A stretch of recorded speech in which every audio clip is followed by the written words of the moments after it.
পিরোজপুর পৌর এলাকায় জমির রেজিস্ট্রিতে নতুন উৎস কর নীতির কারণে বিপাকে পড়েছেন ক্রেতা বিক্রেতারা।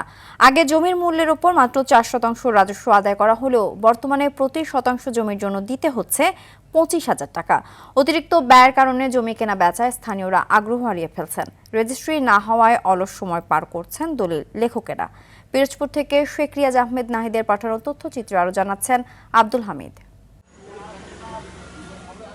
এক বছর আগেও পিরোজপুর সদর সাব রেজিস্ট্রি অফিস মুখরিত থাকতেও জমি ক্রেতা বিক্রেতাদের পদচারণায়। তবে পৌর এলাকার জমি রেজিস্ট্রিতে নতুন উৎসকর নিয়ম চালুর কারণে স্থবির হয়ে পড়েছে রেজিস্ট্রি অফিসের কার্যক্রম। প্রতি শতাংশ জমির জন্য নির্ধারিত 25,000 টাকা উৎসকর দিতে গিয়ে বিপাকে পড়ছেন ক্রেতারা।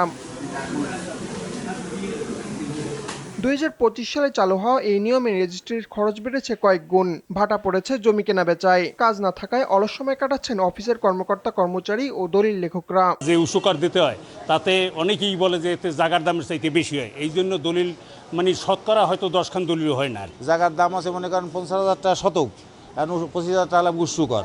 তো জায়গার দাম আছে মনে করেন 20 লাখ টাকা, 15 লাখ টাকা সরকার উৎসকর, তাহলে এটা তো কেনা বেচা হবেই না। আর রাজস্ব খাত তো ডাউন হয়ে যাবে সরকারের, আর আমরা তো বিপদগ্রস্ত হবো। অতি শীঘ্রই আমরা সংশোধন চাই, যে উৎসকরটা সমন্বয় করা হোক।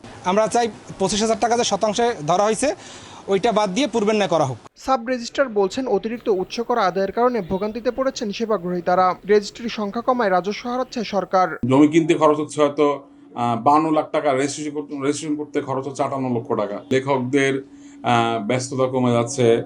আপনার লেখকদের ব্যস্ততা কমে যাওয়ার সাথে তাদের উপার্জনের একটা ব্যাপার থাকছে।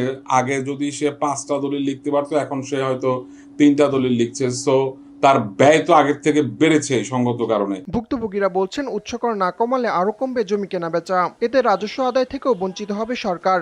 দ্রুত এ বিষয়ে কার্যকর পদক্ষেপ নেওয়ার দাবি পৌরবাসীর। আব্দুল হামিদ, RTV।